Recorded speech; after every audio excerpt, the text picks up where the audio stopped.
So which row is best for building muscle? Today we're going to pit 3 of them against each other in the iron face-off. We're going to go over the pros and cons of each to come down to the one decision. If I only could choose one, which would it be?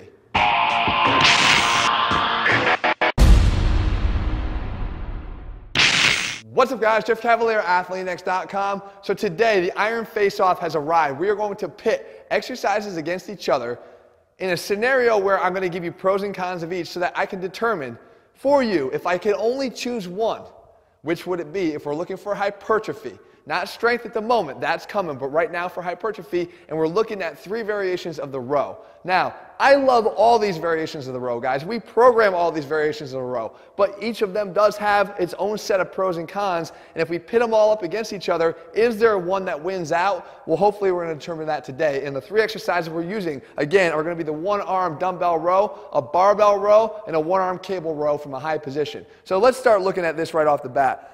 I'm going to tell you right now that my #1 con for this exercise is actually the setup that most of us use. And again, we've used this exercise in this form as well, but this is the issue for some.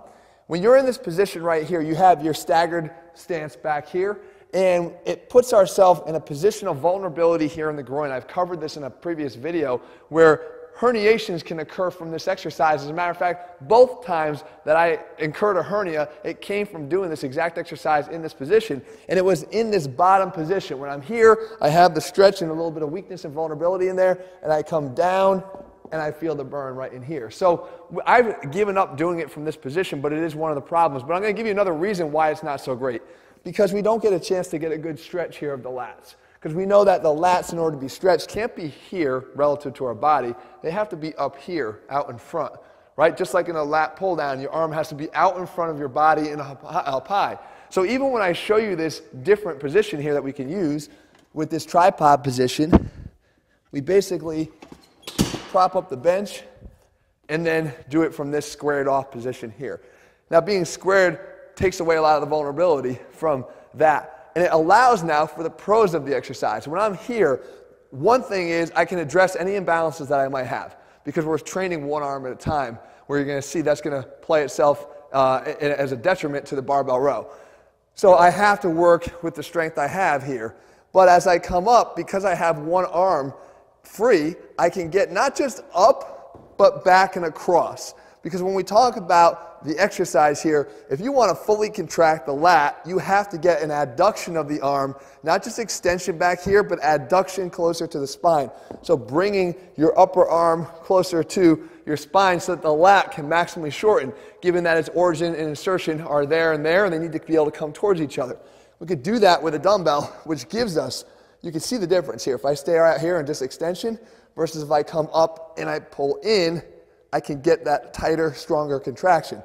Now that leads to the one other con of the exercise, and that is, if I'm going to do this right and take advantage of that pro, then I am limited to my strength in that range, in that extended and retracted position, because I'm at a mechanical disadvantage at that point in the exercise. So if I started with maybe an 80-pounder that I could, or right here I even have a 55, that I could lift down here with no problem, that's fine, but I can't get it into extension and then back into adduction.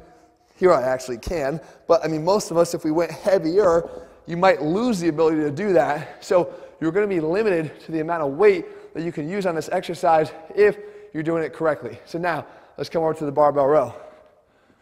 On the barbell row, right away, a con, imbalances, right? We can hide imbalances because 1 arm could take over for the bar and do more of the work without the other arm necessarily knowing. Okay, so we can hide imbalances because the 1 bar has 2 hands that are contributing force to it, but it doesn't demand that it's contributing equal force. The next thing is, I don't have the ability to do that adduction of the arms back towards each other, the elbows across the body, because I'm fixed here by the bar. So you can see once again, as I come up, the bar actually makes contact with my lower torso here, and doesn't even allow me to get further back into extension necessarily, but certainly I can't bend my hands around that I need to be able to bend the bar and pull it back in order to do that. However, what's the benefit here? The benefit of the barbell row is, number one, it's a very athletic exercise. I love being able to be strong in this position. This is the breakdown position. It's the athletic position. I'm on my feet, and I have the ability and awareness to be able to move from this position. So if I could get stronger here as an athlete, then I have the ability to be strong anytime I need to be in this position. The other thing is, too, we can load up more weight here than we can on that exercise, given the fact that the additive effect of the two arms together, it's not 1 + 1 = 2, it's more 1 + 1 = 5 here. And again, the greater stability from having our feet on the ground in a nice sturdy position here and being a little bit more upright. Now, that leads to my final con here. You have to have a very strong low back to be able to perform this exercise.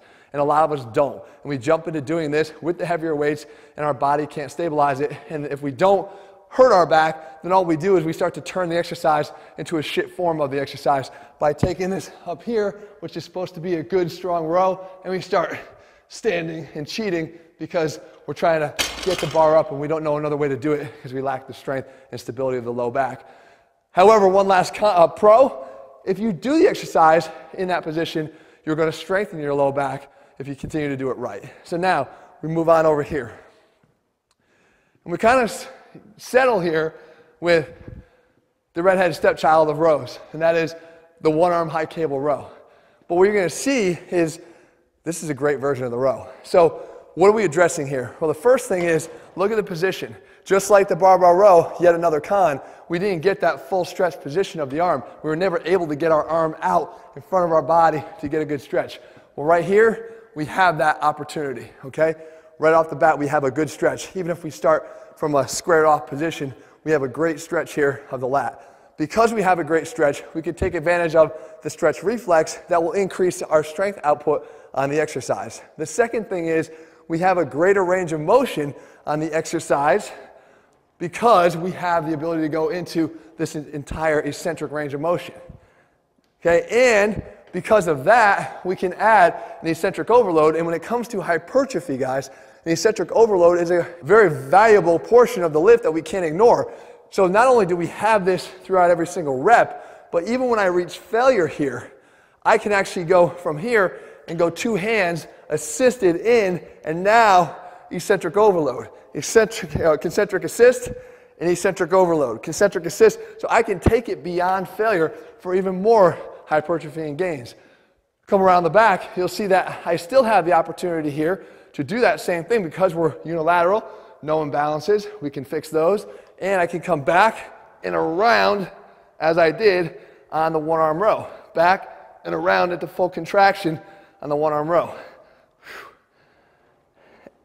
Right? And then again, we have that final benefit of it still being a very athletic exercise because I'm grounded, I'm in a good square position.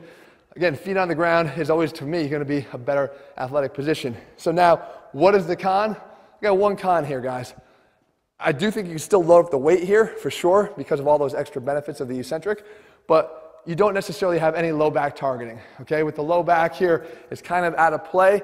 It's not being trained the way it was in the barbell bent over row, but we have a lot of other options we can use when we're trying to target the low back, so I would opt for that. So if I could only choose one, this would be it right here, because I can do all the things I want to do to get the benefits of this exercise by minimizing the cons and the detrimental effects that come from the other versions of the rows. But let's clarify one time again.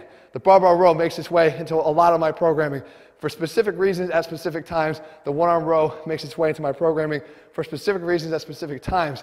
But if we had to pit them all head to head, watch that damn thing. If we had to pit them head to head, the one I'm going with is this one right here. Guys, I hope you like the iron face-off. Leave your suggestions below. Let me know what else you want me to cover. What exercises do you want me to pit head to head? And I'll do my best to break them down for you, put the science behind the strength, and to help you to make the best decision for you and have the reasons why so you can argue with your gym buddies. Because yes, there'll be some arguments. All right, guys, if you're looking for a program that puts it all out for you and lays it all out step by step, head over to ATHLEAN-X.com right now and get our ATHLEAN-X training program. I'll see you guys back here again in a few days.